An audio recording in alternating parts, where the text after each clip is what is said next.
So I ate a vegetarian diet for a little bit over 20 years. And I did it for basically moral reasons.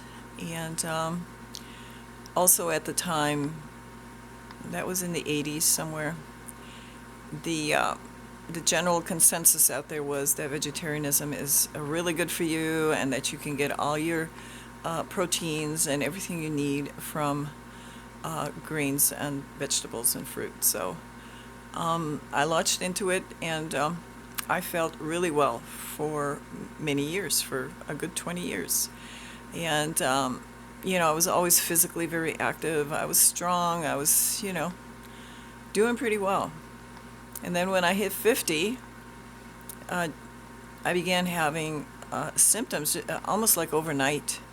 I began having stomach pains. Um, and also my gallbladder began hurting. Um, of course, I had hot flashes. It was menopause time, and I had a variety of symptoms. I don't even remember them all, but so a lot of it was the pain, some vomiting, some shortness of breath. Chest feeling really, really tight.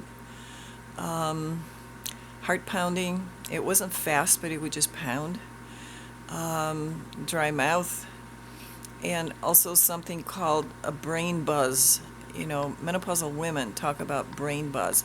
It's an actual sound in your head, accompanied by dizziness usually.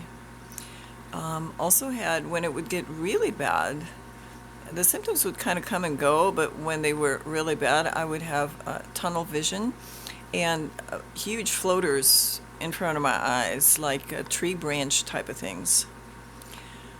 Um, there were other symptoms. I just don't remember it all.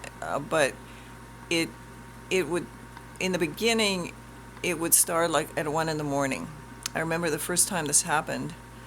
I actually went to the emergency room. I mean, I didn't know what was wrong. I couldn't breathe. And you get this foreboding like you're going to croak, or something. And they didn't find anything wrong. They sent me home with tranquilizers. So then the next time it happened again, the next night. I mean, it would happen every night. So I didn't bother anymore. Um, um, I did take some herbal things, hawthorn and motherwort, to kind of help with the heart um, uh, pounding stuff. And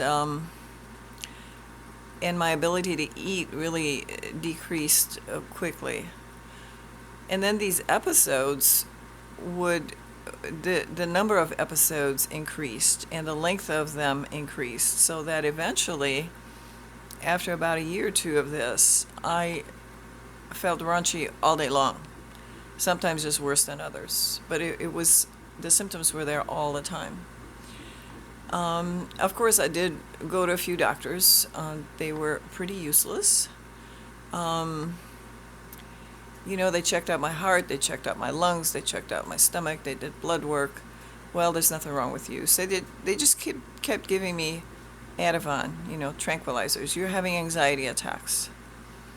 Well, I knew I wasn't having anxiety attacks. My life was actually pretty good at the time.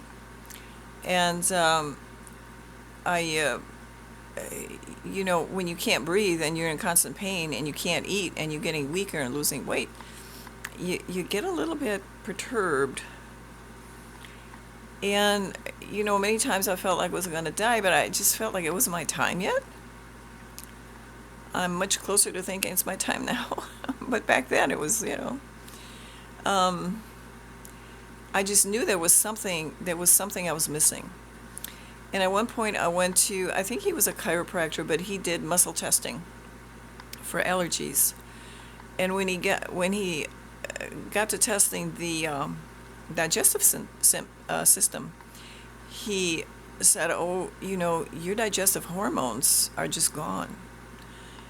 And it kind of, he called them hormones. Usually we call them digestive enzymes. But since he called them hormones, I thought, yeah, it started right at 50 when menopause kind of hits women. And I thought, yeah, it's not just reproductive hormones that everybody talks about all the time. It's all of them. And hormones run your body. I mean, that's just the way it is. They run everything. And so I thought, yeah, I mean, that made sense. So for a while, I took digestive enzymes, and they kind of helped, but not really. And then, over time, I was just able to eat less and less. I was getting skinny, shaky. My muscles wouldn't grab. They wouldn't do their job. I always felt shaky inside, almost like when you have low blood sugar.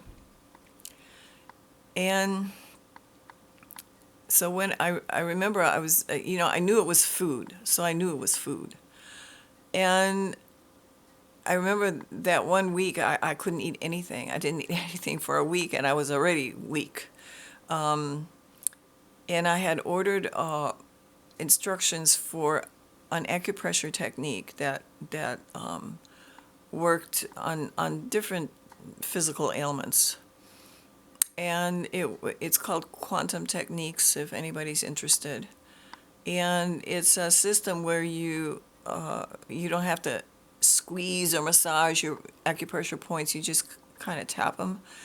And with that, I was too weak to be tapping. So with that system, you actually just read the codes. You just read the names of the points in a certain sequence.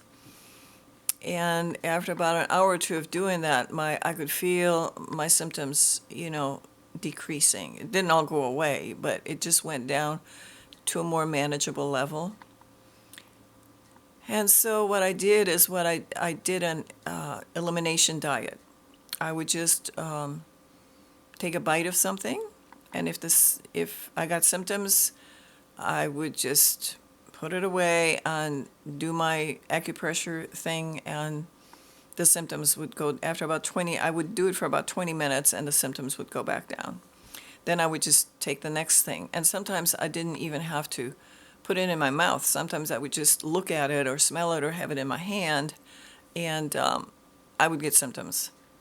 And so it took me a week or two to go through all the foods, and basically the only thing I was able to eat was chicken. And I could not even, season it. It was just basically steamed or boiled chicken. The other thing that was happening during that year or so, is when I would go into stores, food stores or Target or any big box store, food stores especially, they smell horrible. My sense of smell became so acute that I could smell the stink. I can't smell it anymore, but I tell you, they smell really bad.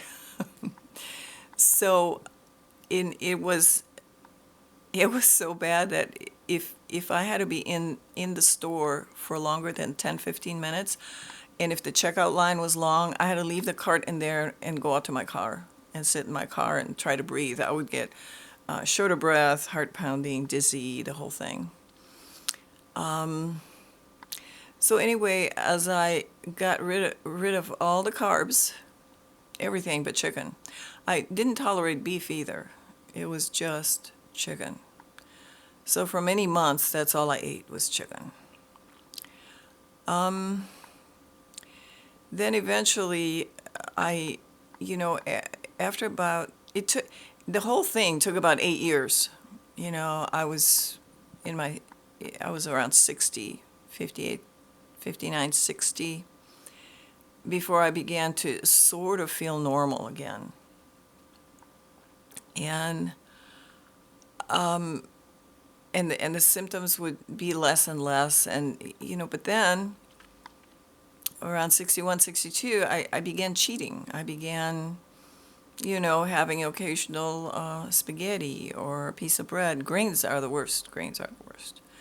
or some fruit or whatever. And the symptoms wouldn't be there within minutes, but within a day or two or a week or two, there they would be back, right? So, but I've been, kind of plugging along, and the thing is, carbohydrates are very addictive, you know. And I've also been studying up on oxalates, lectins and oxalates. And oxalates are very high in most of the foods that vegetarians eat, because of course they're supposed to have all these vitamins and minerals and protein, and so they just eat them all the time. In the smoothies, when they make themselves smoothies, they get a huge load of oxalates. And oxalates, I looked at a microscopic picture of oxalates, and they look like glass shards. And they basically are really hard particles. And they accumulate in tissues and in organs. Not for everybody, but for some. There is a young man, and his channel is called EO Nutrition. The letters EO and then nutrition right afterwards. He has some excellent talks on oxalates. And if you have, any symptoms in any of your organs, or bladder burning or lower abdominal burning or pain, like a lot of women do, if you have gallbladder issues, or even issues in your joints, if your finger joints hurt or other joints hurt, it could be an oxalate accumulation. So, go listen to his talks on oxalates. I'm going to try to remember to put a link under the video, because they're excellent. Now, if you are a vegetarian and you don't, and you have some symptoms, and, you want to stay vegetarian, if you're not too sick, if you're very sick, I would say get off the vegetarian wagon. But if you're not too sick, you might be able to just go on a low oxalate diet. And he talks about that. So, I just thought I'd put this out for people who have issues, and because 90% of doctors don't know diddly about diet. This young man at EO Nutrition knows his stuff, I wish I had known about him, back in my 40s and 50s, but it is what it is. So anyway, I hope you're all well. I hope this helps somebody. And I was going to talk about something else, but I forgot. All right, take care. Hope you're well. Bye.